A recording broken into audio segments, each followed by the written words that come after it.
3. Edward Schaefer. Novato é uma pequena cidade na região da Baía de São Francisco, na Califórnia. Era a casa da família Osherhoff. Melody Osherhoff, de 9 anos, cursava a 4ª série. Ela era uma garota expressiva e inteligente, descrita como pequena de tamanho, mas grande e forte. Ela adorava ler e era apaixonada por doces. Ela adorava passear com o pai, Aaron, de 41 anos. Em 28 de maio de 2009, pai e filha faziam um de seus passeios. Um carro parou para eles na faixa de pedestres. Ao lado do veículo parado havia um carro estacionado. De repente, Edward Jones Schaefer, de 43 anos, passou de moto entre o carro que havia parado e o carro estacionado. A uma velocidade de cerca de 105 km por hora, ele colidiu com o pai e a filha. Melody morreu e Aaron ficou gravemente ferido. Ele acabou tendo parte de uma de suas pernas amputada. Schaefer, que não ficou muito ferido, estava bêbado no momento do acidente. O nível de álcool no sangue dele era o dobro do limite legal. Schaefer tinha 12 condenações por dirigir embriagado e já cumpriu várias sentenças de 6 meses pelo mesmo motivo. Ele também cumpriu 4 anos de prisão por lesão corporal contra a esposa. Schaefer foi acusado de homicídio em 2º grau. Edward Schaefer foi condenado em 2010.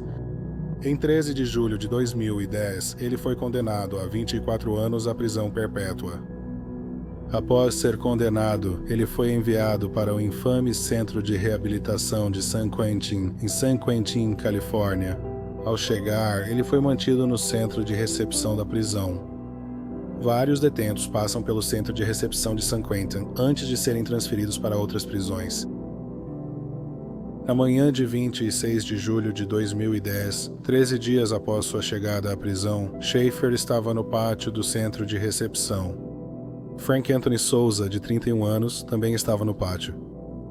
Souza cumpriu uma sentença de 60 anos à prisão perpétua. Em agosto de 2007, Souza estava sem moradia e vivia em San José, Califórnia. Em 29 de agosto, Souza bebia e usava drogas.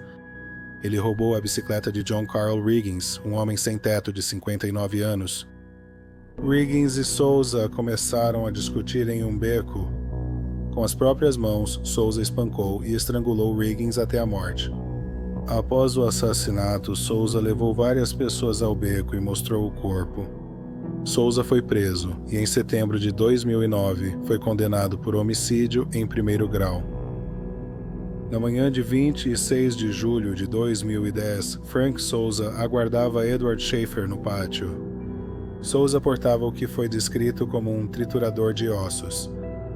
Um triturador de ossos é uma arma de prisão, geralmente feita a partir de um pedaço de metal retirado de uma beliche e transformado em uma lâmina. Souza esfaqueou Schaefer 6 vezes, no pescoço, no peito e nas costas com um triturador de ossos. Schaefer foi levado para o hospital. Horas depois, Edward Schaefer, 44 anos, foi declarado morto. Após o crime, Souza falou aos funcionários da prisão. Abre aspas. Tudo o que tenho a dizer é menina de 9 anos. Fecha aspas. Após o assassinato, a mãe de Melanie foi questionada sobre o que achava da morte de Schaefer. Ela disse, abre aspas, não sou uma dessas pessoas que se alegram com esse tipo de coisa. Não considero justificável que alguém mate outra pessoa. Fecha aspas. Ela continuou dizendo, abre aspas, eu queria que ele ficasse lá tempo suficiente para pensar no que tinha feito. Fecha aspas. Em fevereiro de 2014, Frank Souza se declarou culpado de homicídio em 1º grau e recebeu prisão perpétua sem condicional. Isso não afetou a vida dele, pois já cumpria uma sentença de 60 anos à prisão perpétua. No momento desta gravação, Frank Souza, de 46 anos, está cumprindo uma sentença de prisão perpétua sem direito à liberdade condicional na prisão estadual do Vale de Salinas, em Soldac, Califórnia. Número 2. Roberto Simon. Roberto Simon nasceu em setembro de 1950 em Darby, um distrito da Filadélfia, Pensilvânia. Simon teve seu primeiro problema com a lei quando tinha apenas 8 anos de idade. Em 1967, aos 17 anos, Simon foi um dos fundadores do Warlocks Motorcycle Club. Ele era um dos seguranças do clube e recebeu o apelido de Homem-Lama. Simon praticou assaltos armados, incêndios e agressões.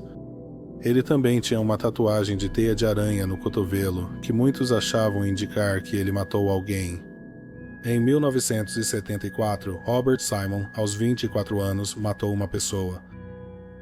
Em 13 de janeiro de 1974, ele exigiu que sua namorada, Beth Jean Smith Duesenberg, de 19 anos, participasse de sexo em grupo com outros membros do clube.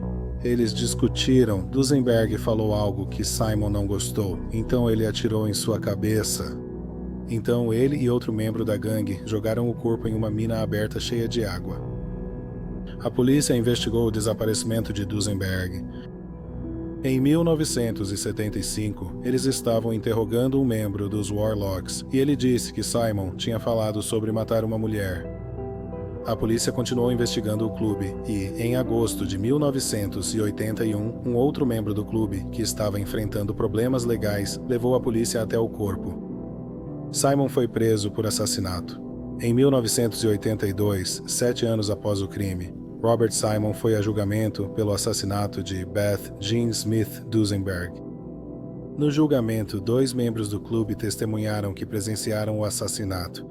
Outras pessoas na casa durante o assassinato também testemunharam. Anos antes, Simon estava preso por invasão e arrombamento. Um policial estadual o visitou várias vezes e perguntou a ele sobre o assassinato de Duesenberg. Simon disse a ele que atirou em Duesenberg e jogou o corpo dela no oceano, na costa de Nova Jersey. Simon testemunhou em sua própria defesa e negou ter cometido o assassinato. Ele disse que só confessou ao policial estadual porque ele estava o pressionando. Ele achou que, dizendo ao policial o que ele queria ouvir, ele pararia de incomodá-lo. O julgamento durou 5 dias, e então o júri deliberou por 4 horas. Simon foi considerado culpado de homicídio em segundo grau. Ele foi condenado a 10 a 20 anos de prisão. Ele acabou sendo encarcerado na penitenciária ocidental em Pittsburgh, Pensilvânia. Em 23 de março de 1984, Robert Simon, de 32 anos, esfaqueou até a morte o companheiro de cela José Gonzalez no pátio da prisão. Aparentemente foi por um negócio de drogas que deu errado.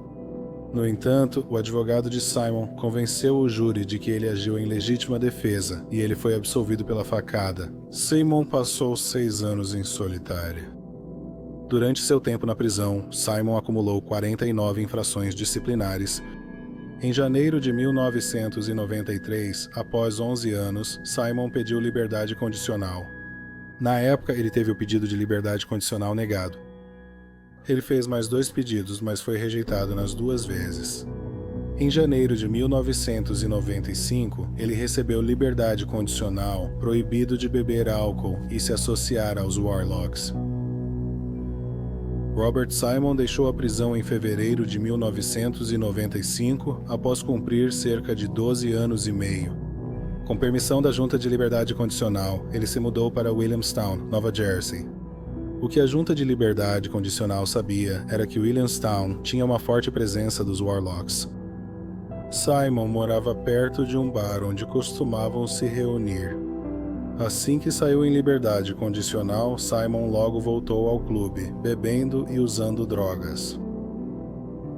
Em 6 de maio de 1995, cerca de 4 meses após Simon sair em condicional, ele estava em um carro com Clarence Staples, vice-presidente da South Jersey dos Warlocks, apelidado de Pá. Eles foram parados pelo sargento Hipólito Gonzalez, conhecido como Lee, um veterano de 15 anos do Departamento de Polícia de Franklin Township, em Nova Jersey. Um prédio próximo foi assaltado e Gonzalez achou o carro deles suspeito. Gonzalez interrogou os 2 homens e pediu reforço. Aconteceu que Simon e Staples tinham assaltado o prédio e os itens que eles roubaram estavam no carro. Simon atirou no pescoço de Lee Gonzalez, de 40 anos. Ele atirou nele uma segunda vez na cabeça. Staples fugiu com Simon no carro, justamente quando outros policiais chegaram na área. A cerca de 400 metros do tiroteio, Staples bateu o carro. Os dois homens correram, mas Simon não foi muito longe antes de ser baleado na perna por um policial que o perseguia. Depois de ser baleado, Simon se rendeu. Staples foi preso logo depois. Simon admitiu ser o atirador e, em outubro de 1996, declarou-se culpado de assassinato. A sentença dele seria dada após o julgamento de Clarence Staples. Staples foi condenado por homicídio doloso em fevereiro de 1997. Ele foi condenado a 30 anos de prisão. Para a sentença de Robert Simon sobre se ele receberia a pena de morte ou prisão perpétua, o júri deliberou por 10 horas. Eles decidiram que ele deveria morrer pelos seus crimes. Simon foi enviado para o corredor da morte na prisão estadual de Nova Jersey, em Trenton. Na prisão, Simon era antagonista de muitos no corredor da morte. Um desses homens era Ambrose Harris.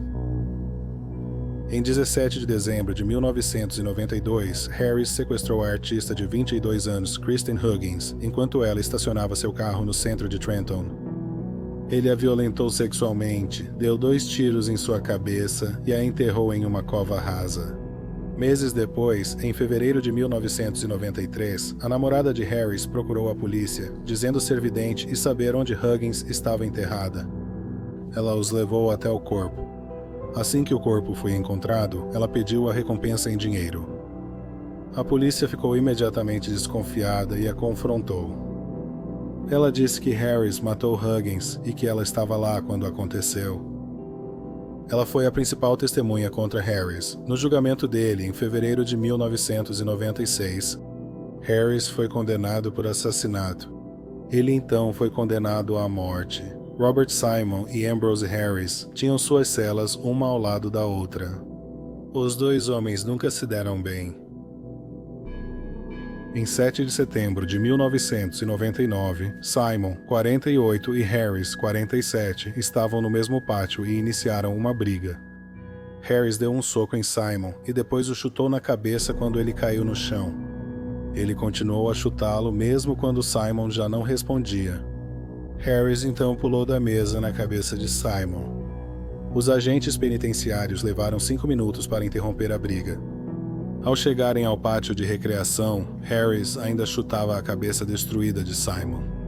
Simon foi declarado morto pouco depois. Ambrose Harris foi a julgamento pelo assassinato, em junho de 2001. O advogado dele argumentou que Harris agiu em legítima defesa. Simon o provocou durante anos. Na época da morte de Simon, Harris estava em isolamento por agredir um agente penitenciário. Ele não deveria ter sido colocado no mesmo pátio de recreação que Simon, que havia se gabado de ter matado outro detento anos antes. Harrisburg, os guardas planejaram que ele fosse atacado ou morto por Simon. Testemunhas afirmaram que a briga começou quando Simon atacou Harris pelas costas. Harris ouviu sua aproximação e o arremessou contra uma mesa presa ao chão. Depois, ele o matou espancando. A promotoria argumentou que a duração do ataque prolongado não era o comportamento de um homem agindo em legítima defesa. Harris deveria ter parado quando ficou claro que Simon não estava respondendo. A defesa argumentou que a prisão era um lugar brutal e Harris já estava preso há anos. Isso tornou o assassino condenado ainda mais duro e cruel. Então, a resposta dele foi apropriada para o ambiente. O julgamento durou 3 semanas e o júri deliberou por 8 horas em 2 dias. O júri considerou que Ambrose Harris agiu em legítima defesa e o absolveu de todas as acusações. Ambrose Harris faleceu na prisão em novembro de 2019, aos 69 anos. A causa da morte não foi divulgada. Em 1976, a pena de morte nos Estados Unidos foi restabelecida após a Suprema Corte considerá-la cruel e incomum 4 anos antes. A morte de Robert Simon foi o primeiro assassinato violento no corredor da morte nos Estados Unidos desde que a pena de morte foi restabelecida. Nova Jersey restabeleceu a pena de morte em 1982. Porém, desde o restabelecimento não executaram ninguém. Simon foi o primeiro detento a morrer no corredor da morte em Nova Jersey desde sua restauração. A pena de morte foi abolida em Nova Jersey em 2007. Número 1. Donna Payan. Em 15 de maio de 1981, Donna Payant, 31 anos, foi trabalhar como agente penitenciária na penitenciária de Green Haven, em Stormville, Nova York. Ela trabalhava lá há um mês, após ser transferida de outra prisão. Donna vinha de uma família de agentes penitenciários. O pai e o marido dela eram agentes penitenciários em prisões distintas. Donna e o marido dela, Leo, tinham 3 filhos.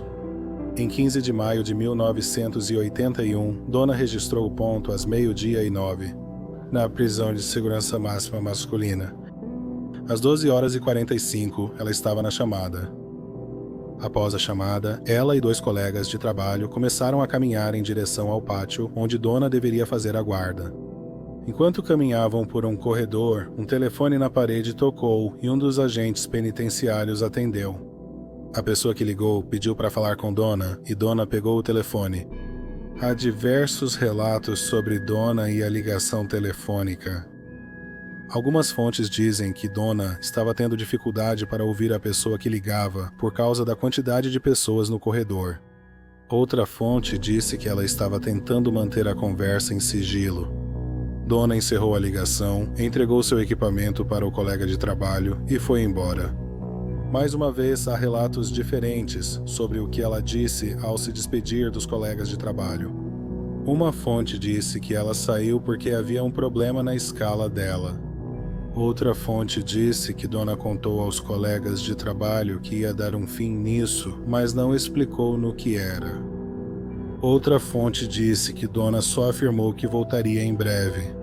Sabe-se que Donna caminhou pelo corredor até o escritório do capelão. Cerca de 5 horas depois, às 18 horas, houve outra chamada para os agentes penitenciários. Donna Payan, de 31 anos, não estava presente. Seus colegas notaram que ela não compareceu a nenhuma tarefa naquele dia. Foi feita uma busca na prisão e Donna não foi encontrada. 2 horas depois, um bloqueio foi iniciado. Por volta da meia-noite, uma equipe de 200 pessoas foi chamada para ajudar na busca. Eles também tinham cães treinados. Nenhum sinal de Donna ou pistas sobre seu paradeiro foram encontrados. No início da manhã, cerca de 12 horas depois que Donna desapareceu, um caminhão de lixo chegou à prisão. Os funcionários da prisão viram o lixo sendo carregado atrás do caminhão. Eles não viram nada de incomum, então o lixo foi compactado. O lixo foi levado para um aterro em Amnia, Nova York, a cerca de 40 quilômetros de distância. 2 agentes penitenciários acompanharam o caminhão até o local do aterro. Depois que o conteúdo foi despejado no aterro, um trator nivelador espalhou o lixo. No lixo, encontraram o corpo de Donna Payan, 31 anos. O trator nivelador passou sobre o corpo dela. O corpo de Donna foi encontrado em 3 sacos de lixo. Fita adesiva havia lacrado o saco de lixo. As mãos dela estavam presas com cordão de persiana. O mesmo cordão de persiana estava enrolado no pescoço dela. Ela também havia sido mutilada sexualmente. Os mamilos dela foram amputados. Uma autópsia foi difícil devido ao estado do corpo. O corpo havia sido compactado na traseira do caminhão de lixo e foi ainda mais danificado porque a escavadeira passou por cima dele. Após 2 autópsias, concluiu-se que ela foi atingida na cabeça, provavelmente ficando inconsciente. Parecia que ela havia sido agredida sexualmente com um objeto contundente, como o cabo de um esfregão quebrado. Na primeira autópsia, o patologista determinou que os mamilos haviam sido amputados. O segundo patologista afirmou que os mamilos foram arrancados por mordidas e havia marcas de mordida no rosto e seio. A morte ocorreu por estrangulamento com um cordão de persiana enrolado no pescoço. A Polícia Estadual de Nova York investigou o assassinato. A polícia tinha um número esmagador de suspeitos simplesmente porque Donna havia sido assassinada dentro de uma das prisões de segurança máxima mais rigorosas dos Estados Unidos. Duas coisas ficaram imediatamente óbvias. Foi um assassinato brutal e cometido com extrema habilidade.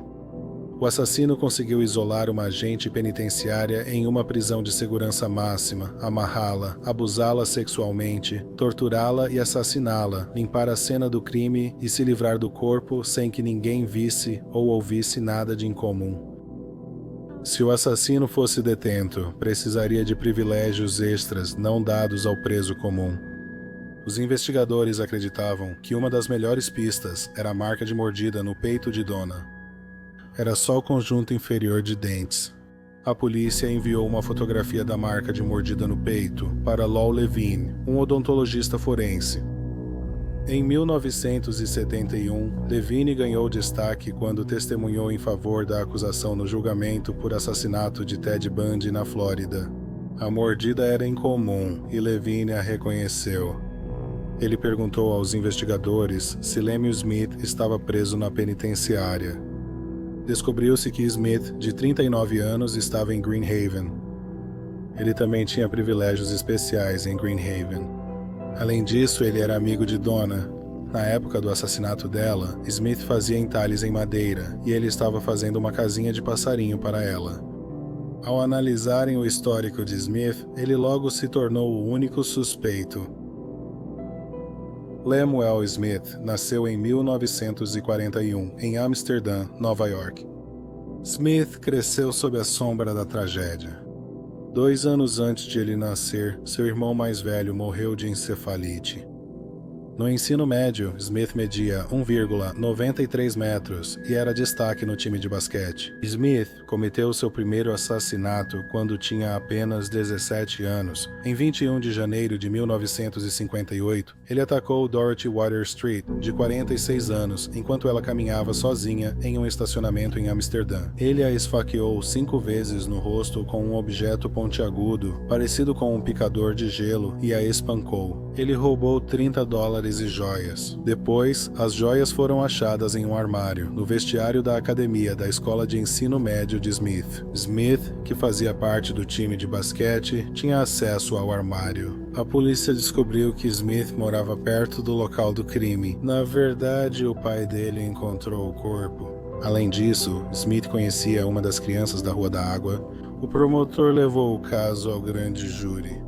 Um grande problema era que as joias foram encontradas em um armário que era usado por muitos dos atletas da escola. Não havia provas físicas de que Smith matou a esposa de 46 anos, mãe de 5 filhos. O grande júri decidiu que não havia provas suficientes para acusar Smith de assassinato. Pouco depois, Smith e sua mãe se mudaram para Baltimore, Maryland. Não muito tempo depois da mudança, em 30 de julho de 1958, Smith foi preso em Baltimore por ser um balconista de loja de limpeza de 25 anos durante uma tentativa de assalto. Ele a levou para o fundo da loja, amarrou-a e a espancou com um pedaço de cano. A mulher ficou em coma por 13 dias antes de acordar. Smith foi condenado por tentativa de assalto à mão armada. Ele foi condenado a até 20 anos de prisão. Na prisão, Smith se converteu ao catolicismo e também se tornou assistente do capelão. Em maio de 1968, Smith tornou-se elegível para a liberdade condicional pela 3ª vez. Ele já tinha sido negado antes. Na audiência de liberdade condicional, o capelão defendeu a libertação de Smith. Smith recebeu liberdade condicional e foi solto após cumprir 10 anos de prisão. Ele foi morar com seus pais em Saratoga, Nova York, mas não ficou muito tempo na prisão. Em 19 de maio de 1969, ele atacou uma mulher em seu carro que estava em um estacionamento, mas outro carro o assustou e ele fugiu. Então ele sequestrou uma mulher que conhecia, ele a agrediu sexualmente, mas a deixou ir. Ela denunciou o crime e Smith foi preso. Ele foi condenado e sentenciado a 4 a 15 anos de prisão. Cumpriu 7 anos e saiu em outubro de 1976. Semanas depois, em 24 de novembro de 1976, Smith entrou em uma loja religiosa em Albany, Nova York, de Robert Hederman, 49 anos. Trabalhando com Hederman naquele dia estava Margaret Byron, de 59 anos. Smith queria vender alguns retratos religiosos que ele havia pintado. Hederman ofereceu a ele $10 por um deles. Smith se sentiu insultado e amarrou Hederman e Byron, palma com palma. Ele esfaqueou Byron 15 vezes e cortou a garganta de Hederman. A polícia interrogou Smith, mas ele não foi acusado. Um mês depois, Smith estava no Colony Shopping Mall em Roseville, subúrbio de Albany, Nova York. Ele encontrou Joan Richberg, de 24 anos, fazendo compras de presentes de Natal. Ele a seguiu até o carro dela. Ele a fez dirigir para outra área do estacionamento e parar entre 2 removedores de neve. Ele a agrediu sexualmente e cortou sua garganta. O corpo dela foi encontrado no dia seguinte. Em 21 de julho de 1977, ele sequestrou Mary Lee Wilson, de 30 anos, uma secretária jurídica, após ela sair do trabalho em Schenectady, Nova York. Ele mordeu o rosto e o seio dela. Ela morreu devido a graves ferimentos no peito. Smith a matou pisoteando até a morte. Além disso, estacas de madeira foram cravadas em seu corpo. Em 19 de agosto de 1977, Smith sequestrou uma secretária jurídica de 18 anos. Ele a fez parar o carro no acostamento de uma via movimentada perto de Colony. Em seguida, ele a agrediu sexualmente. Um caminhoneiro avistou o carro e chamou a polícia pelo rádio Citizens Band. A polícia chegou e salvou a mulher. Smith foi detido. A polícia achava que Smith era responsável pelos 4 assassinatos cometidos nos 10 meses desde que ele foi libertado incondicional. No entanto, eles estavam tendo dificuldades para encontrar provas que o ligassem a qualquer um dos assassinatos. Então, um dos detetives pensou que eles poderiam comparar os dentes de Wilson com as marcas de mordida no corpo de Maria Lee Wilson. Especialistas da época diziam que as marcas de mordida são únicas, como impressões digitais. Em setembro de 1977, a polícia mandou exumar o corpo de Maria Lee. O Dr. Lou Levine fez um molde dos dentes de Smith e comparou com as marcas de mordida. De acordo com Levine, era uma combinação. Então Smith foi acusado do assassinato de Wilson. Antes do julgamento de Smith por sequestro e agressão sexual à secretária jurídica, ele se encontrou com o psiquiatra Dr. Zavi Kaplot. Ao conversar com o doutor, Smith confessou os 5 assassinatos, incluindo o assassinato de Dorothy Water Street, que aconteceu 20 anos antes. Smith afirmou que não estava no controle do próprio corpo na época dos assassinatos. Em vez disso, era seu alter ego, que era o espírito de seu irmão falecido. Lamil Smith foi a julgamento em julho de 1978 por sequestro e agressão sexual à secretária jurídica. Ele escolheu ser julgado por um juiz e não por um júri. Ele se declarou inocente por motivo de insanidade. Embora não julgado por assassinato, Dr. Kaplot afirmou que Smith acreditava que seu alter ego era o responsável pelos crimes. Ele também diagnosticou Smith com personalidade borderline e esquizofrenia. Após o julgamento de 4 dias, Smith foi considerado culpado. Ele recebeu 2 sentenças simultâneas de 25 anos à prisão perpétua. Como Smith não seria elegível para liberdade condicional até os 86 anos, o promotor decidiu não julgá-lo por nenhum dos 5 assassinatos. Ele foi então enviado para a prisão de Greenhaven. Em 3 anos desde sua condenação, Smith foi um detento exemplar e virou assistente do capelão católico. Quando Donna Payon foi assassinada, ela foi vista indo na direção do escritório do capelão. Naquele dia, seu capelão não estava na prisão. O Dr. Lowell Levine comparou o molde dos dentes de Smith, feito durante a investigação do assassinato de Mary Lee Wilson, com a marca de mordida no peito de Donna. Ele concluiu que era uma combinação exata. Em 1º de junho de 1981, poucas semanas após o crime, Smith foi acusado de matar Donna. Lamil Smith foi a julgamento em janeiro de 1983. O promotor alegou que Smith ligou para Donna para avisar que a casinha de passarinho estava pronta e disse para ela ir até o escritório do capelão. Donna ficou constrangida com o telefonema.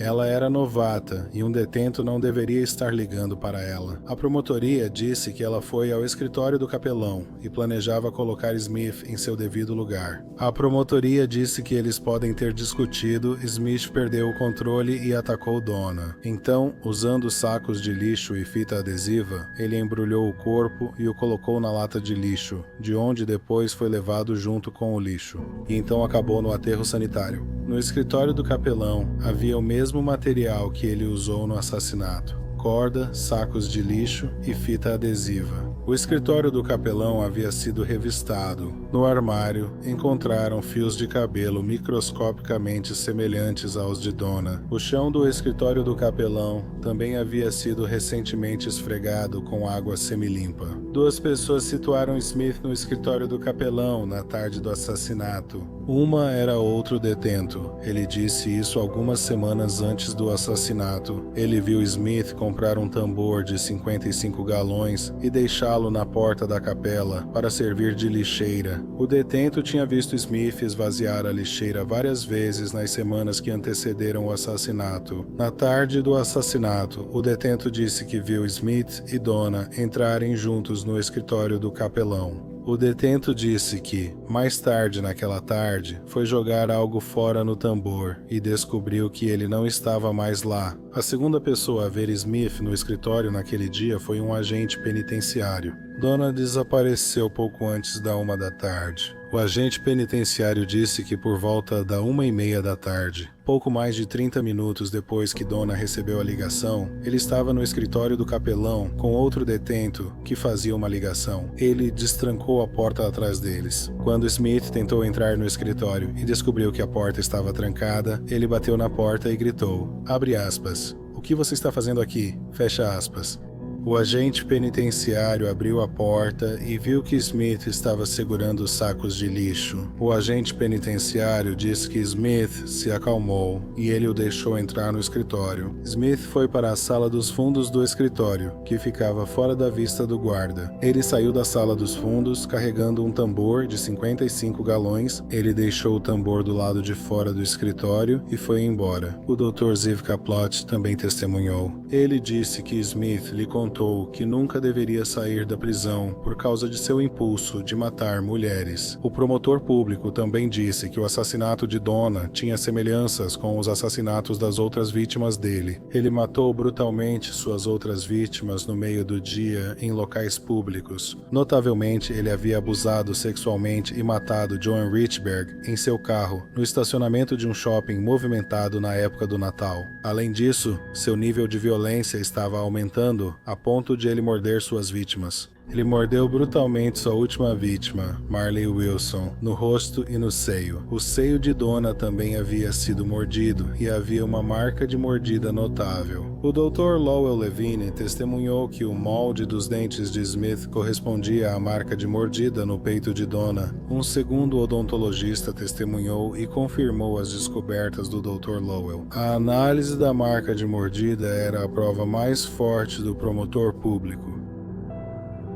A defesa alegou que Lemille Smith, detento, não poderia ter cometido o assassinato. Em vez disso, a defesa argumentou que o assassino era um agente penitenciário ou que um grupo de agentes penitenciários conspirou junto para cometer o assassinato. De acordo com relatórios oficiais, na época do assassinato, Greenhaven estava repleta de corrupção. Os agentes penitenciários comandavam o tráfico de drogas, redes de prostituição e apostas dentro da prisão. Os detentos também podiam pagar por tipos extras de liberdade. A defesa argumentou que Donna não queria se envolver em atividades ilegais. Quando ela estava na academia treinando para ser agente penitenciária, ela entrou com um processo por assédio sexual contra um de seus instrutores, depois que ele entrou em seu quarto sem ser convidado, tarde da noite.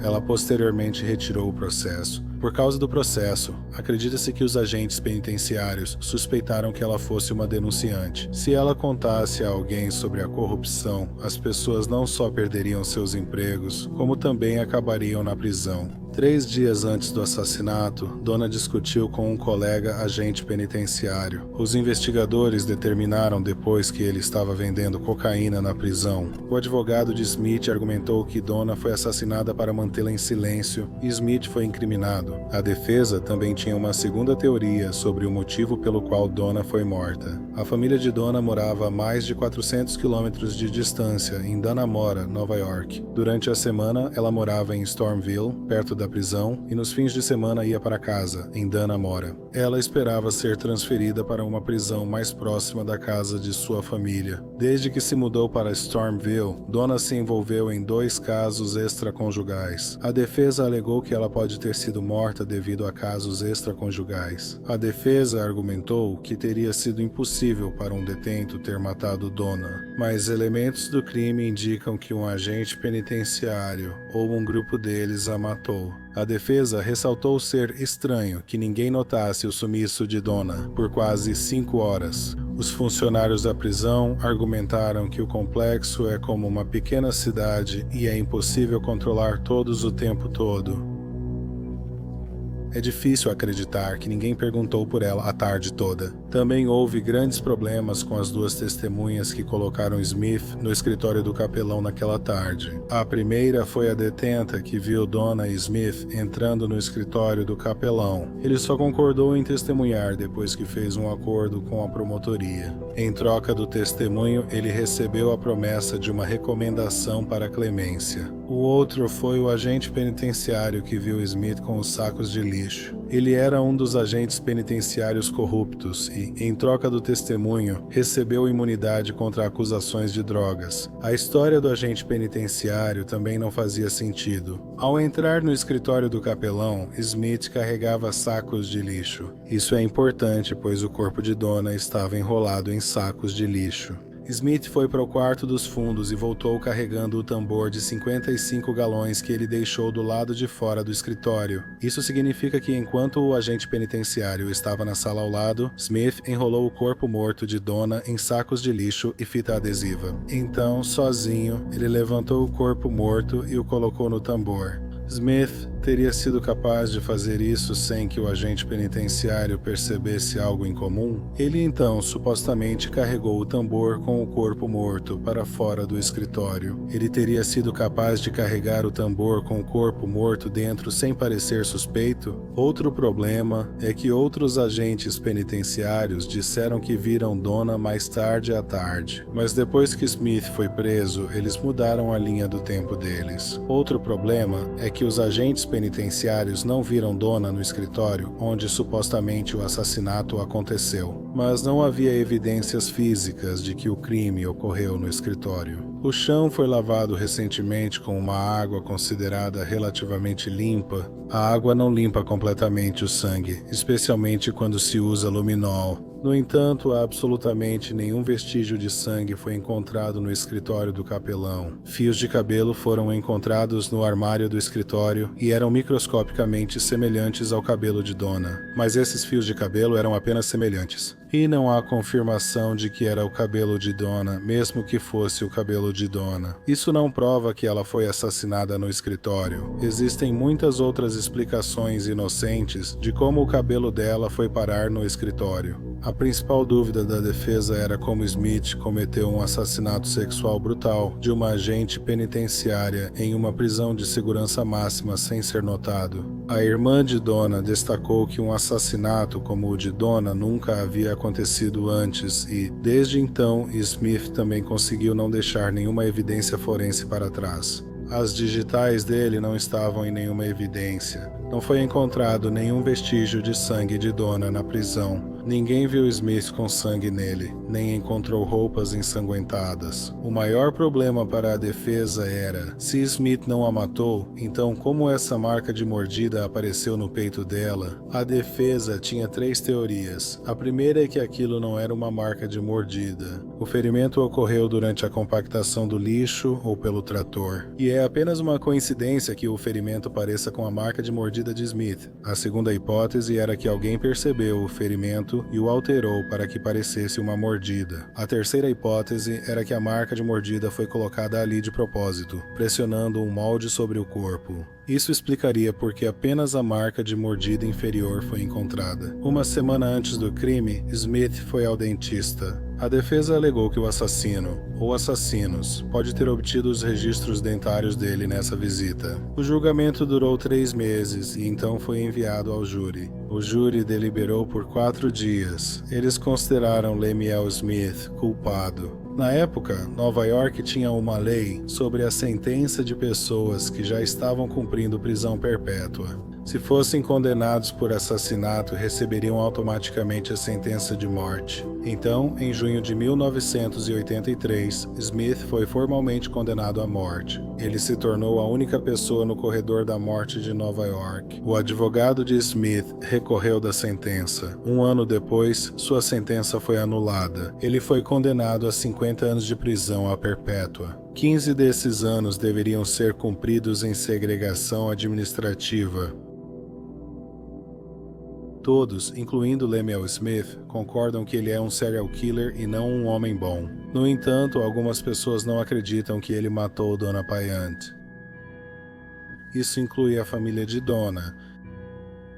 Em maio de 2025, o filho de Donna, Chris Payon, que tinha 12 anos quando sua mãe foi morta, acha que um funcionário da prisão a matou. Ele disse que Smith não tinha motivo para matar sua mãe. Ele acreditava que sua mãe estava sendo chantageada com fotos comprometedoras para envolvê-la no tráfico de drogas da prisão. Chris, que trabalhou por 28 anos como agente penitenciário em outra prisão, quer que o caso seja reaberto. A promotoria do caso disse que a evidência mais importante era a marca de mordida. Era a única evidência física ligando Smith ao assassinato. Nos anos 1990 e início de 2000, surgiram dúvidas sobre a identificação por marcas de mordida, pois testes de DNA inocentaram condenados com base nesse método. Em 2009, a Academia Nacional de Ciências divulgou um relatório criticando a análise de marcas de mordida. Em 2016, o Conselho de Assessores do Presidente sobre Ciência e Tecnologia concluiu que a análise de marcas de mordida não possui validade científica e não deve ser usada em tribunais criminais. Hoje, a análise de marcas de mordida é vista como pseudociência. Ela se baseia em evidências anedóticas e não tem fundamento científico. A pele humana é um péssimo meio para preservar marcas de mordida porque é elástica e se machuca facilmente. Ela também muda depois que a pessoa morre. Então, se Lemuel Smith fosse a julgamento hoje, o depoimento sobre a marca de mordida não seria permitido. Durante a audiência de apelação de Smith, o promotor reconheceu que a única prova ligando Smith ao assassinato era a marca de mordida. O juiz perguntou à promotoria se eles teriam conseguido uma condenação sem a análise da marca de mordida, e ele disse que não teriam conseguido. Mesmo assim, Smith continua condenado pelo assassinato. Em entrevistas, Smith deu a entender que sabe a identidade do assassino. As autoridades dizem, é claro que ele sabe, porque ele é o assassino. No momento deste vídeo, Lemuel Smith, de 84 anos, está encarcerado na penitenciária Wendy, em Alden, Nova York. Donna Payant foi a primeira agente penitenciária mulher morta em serviço na história dos Estados Unidos. Muito obrigado por assistir ao vídeo de hoje. Se você gostou, nós realmente agradeceríamos se você se inscrevesse no canal. Não se esqueça de assistir nossos shorts no YouTube, Instagram e TikTok. Mais uma vez, obrigado por assistir. Obrigado por assistir.